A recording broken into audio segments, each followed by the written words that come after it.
লাংসের অক্সিজেনটা ধরে রেখেছে, তাহলে লাংসের অক্সিজেনটা ধরে কি করবে, সেটা সারা শরীরে শেয়ার করবে। খুব মনোযোগ দিয়ে শুনবেন, প্রতিটি কোষের একটা নির্দিষ্ট কাজ আছে, প্রতিটি কোষের একটা নির্দিষ্ট, যেমন লাংসের কাজ হচ্ছে বাতাস থেকে অক্সিজেনটা ধরা, আই সেলের কাজ হচ্ছে আলো নিয়ে দেখা। এভাবে প্রত্যেকের কাজ প্রত্যেকে শেয়ার করে, এটাকে বলা হয় হোমিওস্ট্যাটিস বডি। হোমিওস্ট্যাটিস বডি মানে হচ্ছে আপনার দেহের সকল কোষ সুস্থ, সবাই কাজ সবাই সমানভাবে শেয়ার করছে। জোরে একটা হবে, এটাকে বলা হয়। তাহলে সবার কাজ সবাই কি করবে, শেয়ার করবে। তো শব্দটা কি হোমিও, হোমিওস্ট্যাটিস, স্ট্যাটিস, রাইট, স্ট্যাটিস, সবার কাজ সবাই, এটা হেলদি বডি, সবার কাজ সবাই শেয়ার করছে। তাহলে একটি দুটি কোষ যদি দায়িত্ব পালন না করে তাহলে এফেক্টটা কোথায় পড়বে, ফুল বডিতে কি পড়বে, সবার উপরে। আর সবার কাজ সবাই শেয়ার করে, তাহলে একটি দুটি কাজ যদি কাজ না করে এফেক্টটা কোথায় পড়বে, ফুল বডিতে কি পড়বে। এটা কেন বলছি, এই কারণে বলছি, এই যে আমরা ডাক্তারের কাছে যাই, ডাক্তার অনেকগুলো টেস্ট দেন না, আজকে ভালো করে শুনে রাখুন, আপনার ডাক্তার টেস্ট দেন ঠিকই, দেখার সময় দেখেন না। কেন দেখেন না, উত্তরটা এখানে পাবেন। এই কারণে দেখেন না, কারণ তিনি যদি টেস্টে কোনো সমস্যা দেখেও থাকেন, তিনি কি এটা জেনেছেন আপনার বডির কোন কোষটি অসুস্থ হওয়ার কারণে এই প্রবলেমটা হয়েছে, এটা কি দেখেছেন না, এটা তো দেখেন নাই উনি, কিন্তু প্রবলেম ঠিকই দেখেছেন। আবার তিনি অনেক বড় ডাক্তার, বড় বড় ডিগ্রি, তিনি রিপোর্টটা দেখে বুঝতে পেরেছেন আপনার দেহের ওই ওই কোষগুলো কাজ করে না। আচ্ছা বলুন তো দেখি, তিনি কি ওই কোষগুলোকে আবার সুস্থ করে তুলতে পারবেন না। তিনি আমাকে কি দিবেন, ড্রাগ না মেডিসিন? ড্রাগের সাথে তো কোষের অসুস্থতার কোনো সম্পর্ক নেই, জোরে একটা কোনো সম্পর্ক নেই। তাহলে বলুন তো দেখি, এই যে উনি আমাকে এতগুলো দিলেন, টেস্ট দিলেন, এগুলি দেখলেন, দেওয়ার সময় কি দিলেন, তো এগুলির কোনো কি বেনিফিট আমার রোগীরা পেয়েছে কি? কথা কি বুঝতে পেরেছেন আমি কি বলতে চাইছি? রোগী কিন্তু কোনো বেনিফিট পায় না, কেননা উনি তো শেষ মুহূর্তে কি দিবেন আমাকে, ড্রাগ দিয়ে বলবেন ঘুমাই থাকেন ঠিক হয়ে যাবে, কারণ কোষকে ঠিক করার ক্ষমতা তার হাতে নেই। তবে তিনি একটা কাজ করেন কি জানেন, ড্রাগ লেখার আগে তিনি 10 সেকেন্ড ভাবেন, রোগী ভাবে ডাক্তার সাহেব আমার অসুখটি ধরেছেন, এবং এবার চিন্তা করে কি করছেন, ওষুধ লিখছেন না। তিনি সেখানেও আপনার কথা ভাবছেন না, তিনি ভাবছেন আজকে কয়জন রিপ্রেজেন্টেটিভ তার সাথে দেখা করেছে, কোন কোম্পানিটা লিখতে হবে। দায়িত্ব নিয়ে বলছি আমি, কারণ ড্রাগ লেখার জন্য চিন্তা ভাবনা কোনো প্রয়োজন নেই, এটা ফার্মেসির লোকও লিখতে পারে। ড্রাগের মূল্য একটা সারা ওয়ার্ল্ডে, কোম্পানি ভিন্ন, আপনি কোন কোম্পানিটা লিখবেন। আমরা নিশ্চয়ই এগুলো জানি। কিছুদিন আগে একটা পত্রিকা রিপোর্ট এসেছে, বাংলাদেশে ফার্মাসিউটিক্যাল কোম্পানি ৬,০০০ কোটি টাকা প্রতি বছর ডাক্তারদের পকেটে যায়। বলুন তো দেখি, মানুষগুলো কি ভয়ঙ্কর বিপদের মধ্যে আছে না ভাই? এই ফাইল লইয়া লইয়া ডাক্তারের কাছে যায়, চিন্তা করছেন, ড্রাগ খায়, খাইতে খাইতে একটা পর্যায়ে দুনিয়া থেকে বিদায় হয়, পরিবার রাস্তায় নেমে যায়। আমার মনে হয় একথাগুলি ঘরের কথা। আমাদের হাতে পরিসংখ্যান রয়েছে, মিনিমাম 10 লক্ষ টাকা খরচ করার পর একজন ক্যান্সার পেশেন্টের মৃত্যু ঘটে। যারা দরিদ্র, যার টাকা আছে, কোটি টাকা চলে যাচ্ছে,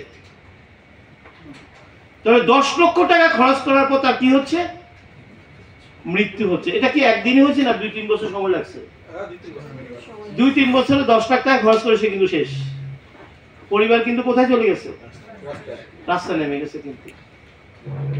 কিন্তু কি বলে, ওই যে মানুষটা যাচ্ছে না, কেমো দিয়ে ভালো আছে, 3 নম্বর কেমো চলছে, সে কিন্তু এই মেসেজ দিয়ে বেড়ায়, আরো 100 জন ঢুকে, কিন্তু 3 নম্বর কেমো চলতেছে তো দেখেন ঘুরে বেড়ায়।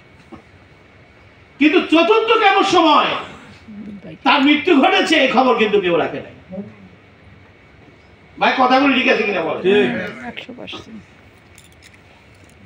এগুলি হচ্ছে, কিন্তু আপনি যান না, গুগলে যান না, আপনি কোথাও পাবেন না এগুলি সাকসেস রেট। অথবা মানুষ মনে করে কি ও কেমন দিয়ে ভালো আছে। মেসেজ কি ক্লিয়ার? কারণ জাগ দিয়ে কখনো রোগ ভালো করা যায় না, বিজ্ঞান এটা সমর্থন করে না। তাহলে আমরা পেয়ে গেছি এই অক্সিজেনটা কে ধরলো? লাংসের। অক্সিজেনটা কে ধরলো?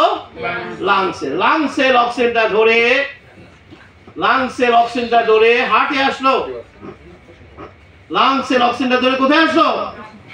হার্টে। সরি, হার্টে প্রথমে আসে নাই।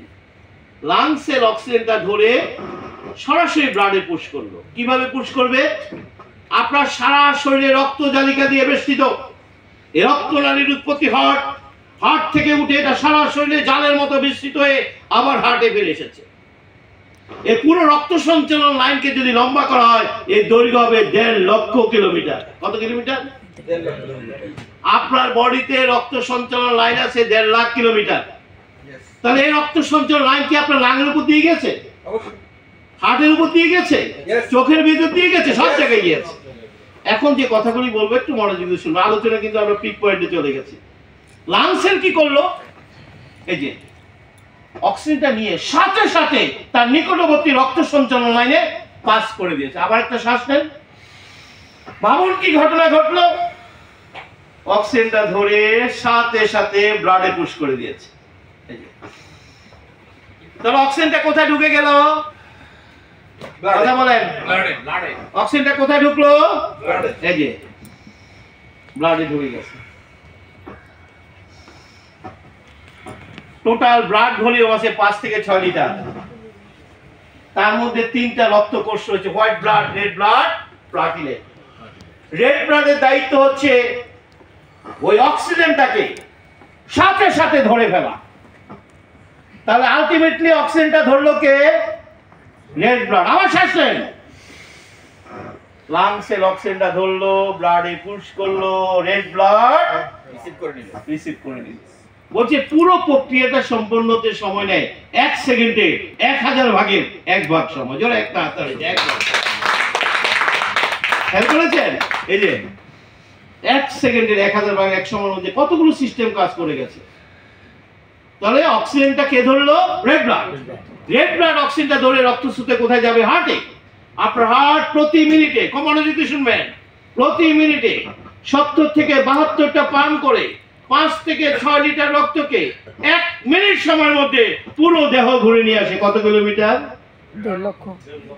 1.5 লক্ষ কিলোমিটার 1 মিনিটের ভিতরে পুরো দেহ ঘুরে নিয়ে আসে 5 থেকে 6 লিটার রক্ত। জোরে একটা হাত তালি। বুঝেন নাই মনে হয় আমি কি বলছি? আপনার হার্ট 1 মিনিটের ভিতরে 70 থেকে 72টা বিট করে পাম্প করে 5 থেকে 6 লিটার ব্লাডকে 1 মিনিট সময়ের মধ্যে পুরো দেহ ঘুরে নিয়ে আসে। পুরো দেহ মানে কত কিলোমিটার? 1.5 লক্ষ কিলোমিটার। কিছু বুঝছেন না? বুঝেন নাই? শুনে রাখুন, আপনার নেচার যদি আপনাকে সমর্থন না করে, আপনি ঘরের চৌকাঠ বের হতে পারবেন না। আপনার ডাক্তার অনেক দূরে, ঘরের চৌকাঠ বের হতে পারবেন না আপনি। কিন্তু নেচার আপনার সাথে বিট্রে করে জোরে একটা হাত তালি করে। ওই সুযোগটা ডাক্তারও নেয়। নেচার বিট্রে করে না বলে সুযোগটাকে নিচ্ছে। আর নেচার যদি বিট্রে করতে আপনি ঘরের মধ্যে পড়ে যেতেন, ডাক্তার সুযোগ নিতে কিভাবে? সবচেয়ে বেশি অক্সিজেন দরকার হয় ব্রেন সেলে। কিছু কথা মনে রাখবেন, কিছু কথা এখন মনে রাখতে হবে, অনেক ইম্পর্টেন্ট কিছু। আমাদের আলোচনা শেষ। সবচেয়ে বেশি অক্সিজেন দরকার হয় ব্রেন সেলে। বলছে মাত্র 4 মিনিট যদি আপনার ব্রেন অক্সিজেন না পায়, আপনি স্ট্রোক করে যাবেন। 5 মিনিট যদি হার্ট সেল অক্সিজেন না পায়, আপনি হার্ট অ্যাটাক করে যাবেন। এই জন্য স্ট্রোক এবং হার্ট অ্যাটাকের রোগীদেরকে ডাক্তাররা বাঁচাতে কম পায়। কেন বলুন তো দেখি? সবচেয়ে বেশি অক্সিজেন কার দরকার? ব্রেনকে বলা হয় speaker of the body, authority of the body. ব্রেইনের নির্দেশনা ছাড়া চোখের পাতা নড়বে না, হাতের আঙ্গুল নড়বে না, বডির কোনো অংশ কাজ করবে না ব্রেন যদি নির্দেশনা না দেয়। তাহলে এই যে ব্রেন কন্টিনিউয়াসলি নির্দেশনা দিয়ে যাচ্ছে কার সাহায্য নিয়ে? অক্সিজেন। একটা হাত তালি দেন না, বুঝলেন না? না ডাক্তারের সাহায্য নিয়ে, অক্সিজেন। কথা বুঝছেন না? ডাক্তারের সাহায্য নিয়ে অক্সিজেন। এই যে সাথে সাথে সে কমান্ড গুলো বাস্তবায়ন করছে। এই জন্য যখনই অক্সিজেন স্বল্পতা বডিতে দেখা দেয় তখন একজন মানুষের মৃত্যু ঘটে। তাহলে একজন মানুষের মৃত্যু ঘটে ডাক্তারের অভাবে না অক্সিজেনের অভাবে? আমরা কি বলি? আরে সময় মতো যদি ইউনাইটেডে নিতে পারতাম। হাহারি, হ্যাঁ, সবাই কাকে খোঁজে? ডাক্তারকে খোঁজে, হসপিটাল খোঁজে। আমার ডাক্তারও বলে টাইমলি কেন নিয়ে আসলেন না? আপনার আমার মৃত্যু হাসপাতালে হোক, বাসায় হোক, আর যেখানে হোক, মৃত্যু ঘটবে অক্সিজেনের অভাবে। জোরে একটা হাততালি চাই। মৃত্যু কখনো ডাক্তারের অভাবে হয় না। কি ভাই, তাহলে আইসিইউতে কেন মানুষের মৃত্যু ঘটলো? আইসিইউতে তো অ্যাপোলো বলেন, ইউনাইটেড বলেন, চারিদিকে আধুনিক ডাক্তার, আধুনিক সবকিছু, আধুনিক আইসিইউ, তারপরে তো মরে গেল। কি ডাক্তারের অভাবে মরছে না অক্সিজেনের অভাবে? কারণ সে আইসিইউর ভিতরে কি খেতে পারে নাই? অক্সিজেন। মৃত মানুষের কখনো চিকিৎসা হয় না। জোরে একটা হাততালি চাই। মানুষের মৃত্যু ঘটেছে অক্সিজেনের অভাব। আপনি যদি অক্সিজেন না খেতে পারেন তাহলে কি আপনাকে বাড়ি পাঠাবে না কবরে পাঠাবে? বাড়িও যাওয়ার সুযোগ। তো এখন যে বসে আছেন অক্সিজেন খাচ্ছেন, এটা কথা বলেন? টাকা পয়সা দিচ্ছেন, একদিন অ্যাপোলোতে অক্সিজেন খাবেন ৬০,০০০ টাকা লাগবে। নো ট্রিটমেন্ট, শুধু কি খাবেন ভাই? তাহলে এমন কি ঘটনা ঘটলো যে আমাকে অ্যাপোলোতে যেতে হলো আইসিইউতে? উত্তর কিন্তু আমরা কিছুটা পেয়েছি। এই জীবন খেলা আছে তো, স্টেপ বাই স্টেপ 5টা কথা বলেছি। শেষ কিভাবে শুরু হলো? Lozenges, chips, drinks, burger. এই যে চলছে চলছে চলছে 40 বছর খাওয়ার পর এবার বডি এই কমপ্লেইন করা শুরু করলো। কি মেসেজটা ক্লিয়ার? মেসেজ সে কিন্তু কমপ্লেইন করা শুরু করলো। বাধ্য হয়ে আপনাকে আইসিইউতে নিতে হলো। তবে এটা কি একদিনই ঘটেছে না অনেক দিনের বিষয়? তা এতদিন সময় লাগলো কেন? আপনি তো জন্মের পর থেকে শুরু করছে, 40 বছর কেন সময় লাগলো? উত্তর কি আমরা পাইছি? কি এই কোষের বেঁচে থাকার ক্ষমতা 1000। জোরে একটা হাত, 1000 ইয়ার। এই কোষের ক্ষমতার অপব্যবহার আপনি যেভাবে করেছেন, আপনার ডাক্তারও সেই ক্ষমতার ব্যবহার করে বিশাল চিকিৎসা বাণিজ্য করে যাচ্ছে। সেও কিন্তু কোষের ক্ষমতা ব্যবহার করে নিচ্ছে। কোষ যখন ক্ষমতা দেখাতে পারে না, তারও ব্যবসা শেষ। কি ভাই, কথা ঠিক আছে কিনা? কোষ যখন ক্ষমতা দেখাতে পারে না, তারও ব্যবসা কি শেষ। তাহলে আসুন, আমরা পেয়ে গেছি এই কোষ অক্সিজেন নিয়ে বাঁচে না ডাক্তার নিয়ে বাঁচে? এই কোষ অক্সিজেন। দেখেন এখানে অনেকে আছেন, আপনি বলতে পারেন অক্সিজেনের সমস্যাটা কেন হলো? বাতাসে কিন্তু বিজ্ঞান বলছে অক্সিজেন লেভেল কমে গেছে। আমরা আরেকটা কি করি ভাই? খুব গুরুত্বপূর্ণ কথা কিন্তু। তাহলে আপনি এই যে ধূমপান করছেন, কি ক্ষতি হলো? বলছে এই ব্রিদিং ফর টেকিং অক্সিজেন। সৃষ্টিকর্তা প্রতিটা শ্বাস দিয়ে রেখেছেন ফর টেকিং অক্সিজেন। জোরে তাড়াতাড়ি চাই। বলছে প্রতিবার শ্বাসের সময় আপনার লাংয়ে 5 ট্রিলিয়ন রেড ব্লাড অপেক্ষা করে। টোটাল রেড ব্লাড আছে 30 ট্রিলিয়ন। আপনার ডিভাইস গুলো কোথায় কাজ করে এই আলোচনা থেকে বুঝে যাবেন। টোটাল রেড ব্লাড আছে কত ট্রিলিয়ন? 30 ট্রিলিয়ন। তার মধ্যে 5 ট্রিলিয়ন রেড ব্লাড সব সময় লাংয়ে অপেক্ষা করে কিসের জন্য? সে অক্সিজেন গুলো নিয়ে হার্টে ছুটে যাবে, হার্ট পাম্প করে সারা শরীরে সেটা কোষে কোষে পৌঁছে দেবে। কিন্তু আপনি সেখানে কি করলেন? বলছে 5 ট্রিলিয়ন রেড ব্লাড অক্সিজেন ছাড়াই চলে গেছে, এবং সাথে সাথে বিলিয়ন বিলিয়ন কোষের মৃত্যু ঘটেছে। কিন্তু আপনি টের পান নাই। কেন পান নাই? যতবারে কোষ মরেছে সে কি করেছে? ঘুরে দাঁড়িয়েছে। একটা হাত তালি দেন, ঘুরে দাঁড়িয়েছে। সিগারেট তো খাইছি, কই কিছু তো হয় না, বলে না? বোতল দুটো তো খাইছি, কই কিছু তো হয় না। হয়েছে? হয় নাই? কথা বল, হয়েছে?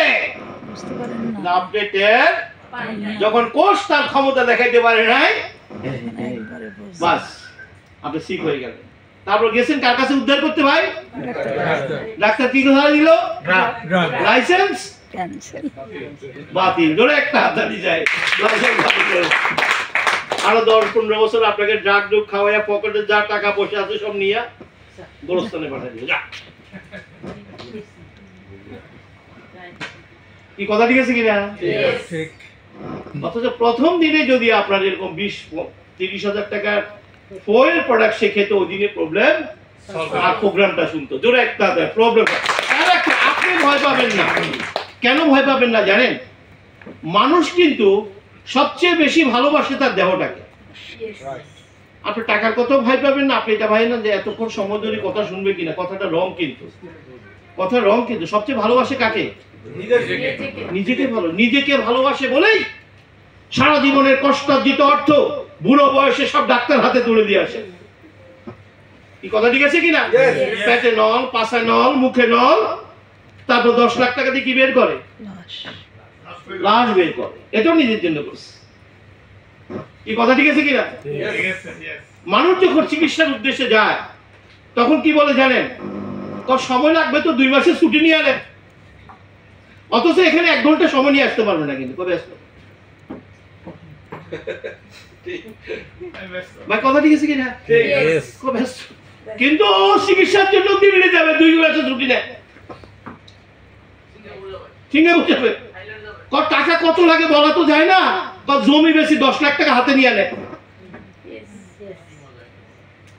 কি কথা ঠিক আছে কিনা? মানে সেগুলো তো সে করবে। আর এখানে আসার ব্যাপারে সময়ের অভাব, টাকার অভাব,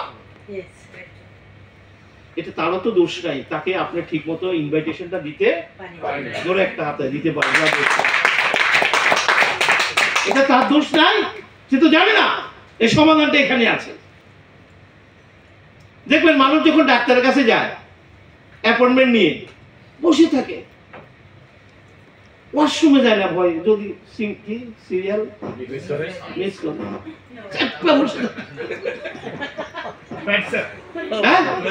কথা দিয়েছে কিনা? নামাজ পড়তে যায় না, নামাজ কাজে হোক, ডাক্তার কাজে করে যাবে না। কি কথা ঠিক আছে কিনা? অর্থাৎ আমাদের দৃষ্টিভঙ্গিটা এভাবে হয়ে গেছে। আমাদের দৃষ্টিভঙ্গিতে এভাবে সেট আপ করা হয়েছে। আর আমাদের এইসব প্রোগ্রামে আসলে দুনিয়ার কাজ নিয়ে আসে, সব কাজ নিয়ে এখানে আসে। আমার মনে হয় সময় এসেছে দৃষ্টিভঙ্গি পরিবর্তন করা। জোরে আপনি বেঁচে যাবেন। আপনি যদি এই দৃষ্টিভঙ্গিটা চেঞ্জ করতে পারেন, আপনি বেঁচে যাবেন। আপনি যদি ডাক্তারের কাছে যেতে পারেন সময় নিয়ে, টাকা নিয়ে, আপনি এখন এখানে কেন আসতে পারবেন? কি কথাগুলি ঠিক আছে কিনা? দৃষ্টিভঙ্গি আপনার চেঞ্জ হয়। তা আমার মনে হয় আমরা পেয়ে গেছি শেষ অংশ, আপনার মূল আলোচনা, আপনার সাবজেক্ট নিয়ে। এই কোষের দরকার খাবার। এই কোষের যেমন অক্সিজেন দরকার, এই কোষে কি দরকার? কোষের খাবারকে বলা হয় পুষ্টি, মুখের খাবারকে বলা হয় ফুড। সৃষ্টিকর্তার রহস্য জানতেন, তাই তিনি আমাকে আপনাকে খাবারের ব্যবস্থা রেখেছেন। আপনার মুখ থেকে পাই পর্যন্ত 29 ফিট লম্বা একটি ডাইজেস্টিভ সিস্টেম রয়েছে, যার কাজ হচ্ছে ওই খাবারগুলোকে ভেঙে ভেঙে ভেঙে ওই খাবারে থাকা নিউট্রিশন গুলো আলাদা করে কোষের কাছে প্রেরণ করা। জোরে একটা হাত তালি দেন। প্রেরণ করা। কিন্তু বিজ্ঞান বলছে আপনার খাবারে কোনো পুষ্টি নাই। তাহলে আপনি কি খাচ্ছেন? টক্সিন। আপনার দরকার পুষ্টি, আপনি খাচ্ছেন কি? টক্সিন খাচ্ছেন। আপনি যে টক্সিন খাচ্ছেন সেটার প্রমাণ কি? সেটার প্রমাণ হচ্ছে বিজ্ঞান বলছে কোষের খাবার তৈরি হয় প্রকৃতির ঘরে, মুখের খাবার তৈরি হয় রান্নাঘরে। যদি এইটুকু যদি অ্যানালাইসিস করেন উত্তরটা পেয়ে যাবেন সমস্যাটা কোথায়। কোষের খাবার কোথায় তৈরি হয়? মুখের খাবার। কার খাবার খাচ্ছেন? 40 বছর ধরে কার খাবার খেয়েছেন? বিজ্ঞান কি বলে জানেন? ডাক্তার সাহেব আমার তো কিডনি ড্যামেজ। বিজ্ঞান বলে বেঁচে আছেন তো এখন? ডাক্তার সাহেব আমার তো ক্যান্সার, আপনি এখনো বেঁচে আছেন? মানে 40 বছর ধরে আপনি যে পরিমাণ টক্সিন খেয়েছেন, বিজ্ঞান বলে আপনি যে বেঁচে আছেন এটাই তো অনেক বেশি। আর কিসের ডায়াবেটিস, কিসের ক্যান্সার? আপনি মরে যাওয়ার কথা, কিন্তু আপনি মরেননি। কি কারণে ভাই? কোষের ক্ষমতা। জোরে একটা হাততালি চাই, পাওয়ার কিন্তু মরে গেছিলাম। তাহলে হয়নি, কারণ কোষে একটা ক্ষমতা আছে। তাহলে কোষের খাবার কোথায় তৈরি হয়? মুখের খাবার। আপনার ফোয়ের খাবারগুলি কি রান্নাঘর থেকে আসছে নাকি প্রকৃতি থেকে আসছে? আলোচনা শেষ, জোরে একটা হাততালি চাই। কি কথা ঠিক আছে কি? এটা কি রান্নাঘর থেকে আসছে? কোষের খাবার প্রকৃতির খাবার, যাই খাবেন সেটা কোষের খাবার। কোষ তো সেই খাবার 40 বছর ধরে পাচ্ছে না, যার কারণে সে ড্যামেজ হয়ে গেছে। কোষের খাবার 6টি। কয়টি? মুখের খাবার হাজার হাজার, সিএফসি, ডিএফসি, কেএফসি। আরে ইউটিউব দেখে আমাদের মেয়েরা রান্না করে, বই দেখে রান্না করে। অথচ বিজ্ঞান কি বলছে? বিজ্ঞান বলছে প্রকৃতির খাবারকে আপনি যত বেশি চেঞ্জ করবেন ওই খাবার দেহের জন্য বিষাক্ত হয়ে যায়। যত বেশি চেঞ্জ করবেন সে খাবার কি হয়ে যায়? মুখে ভালো লাগবে, কোষের কাছে সেটা বিষ। এই জন্য বলছে প্রকৃতির খাবারকে অল্টার করা যাবে না। দেখেন খুব সুপরিকল্পিত ভাবে আমাদের সিএফসি, ডিএফসি, কেএফসি, বাজারের কোনো খাবারের পুষ্টি নেই, জোরে একটা কিচ্ছু নাই, সব জাঙ্ক ফুড। আপনার বাচ্চারা কি খাচ্ছে? আপনি কি খাচ্ছেন? সেল তো ড্যামেজ শুরু হয়ে গেছে। আমেরিকার ক্যান্সার সোসাইটি তাদের গবেষণা প্রতিবেদনে বলেছে মানব দেহের ক্যান্সারের জন্য দায়ী 70% দায়ী ত্রুটিপূর্ণ খাবার। কই আমার কোন ডাক্তার কি এই কথাটা বলেন? বলেন না। উনি বললে তো কেমন বিজনেসটা হবে না।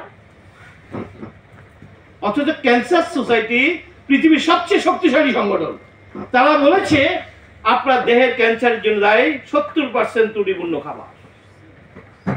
ডায়াবেটিস, কিডনি ফেলিউর, কোন রোগ নেই যেটা পেছনের কারণ ত্রুটিপূর্ণ খাবার। জোরে একটা তালি চাই।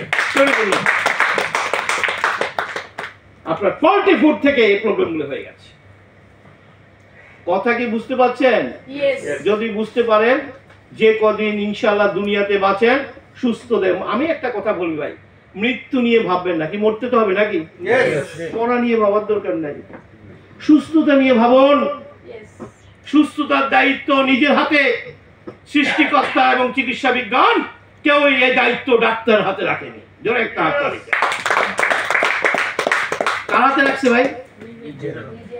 নিজের হাতে। এই কোষ কার? এই কোষের দায়িত্ব যখন আপনি ডাক্তারের কাছে দিবেন তাহলে তো বিপদ বেড়ে যায়। সুতরাং নিজের কোষের দায়িত্ব নিজের কাছে রাখতে হবে, কারণ কোষ কখনো প্রকৃতি ছাড়া অন্য কাউকে এন্ট্রান্স দেয় না। খেয়াল রাখতে ভয়ের কিছু নাই। তাহলে আমরা পেয়ে গেছি। আচ্ছা, আলোচনার শেষ অংশটুকু আমরা এতক্ষণ যে আলোচনা করলাম, আমরা কি এখন কেউ দাবি করবো আমরা সবাই সুস্থ?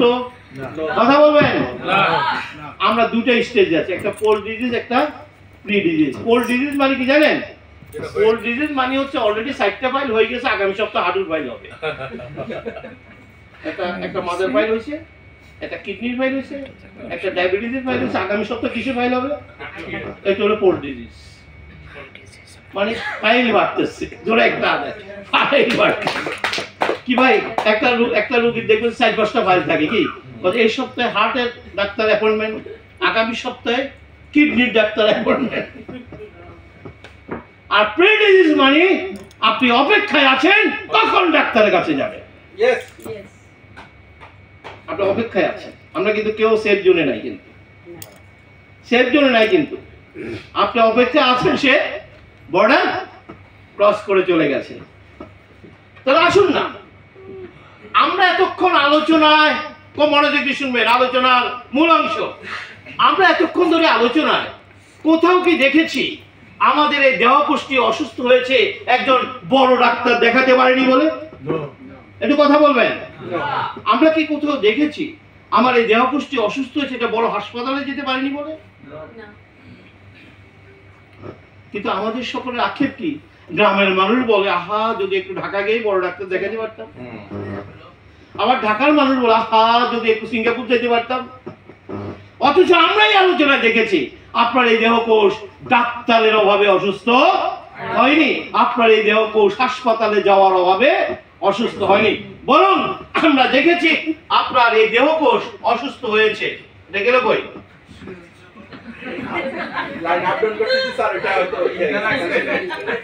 না না, এখানে কারেন্ট নেই, ইয়ে নাই তো, ব্যাটারি নেই।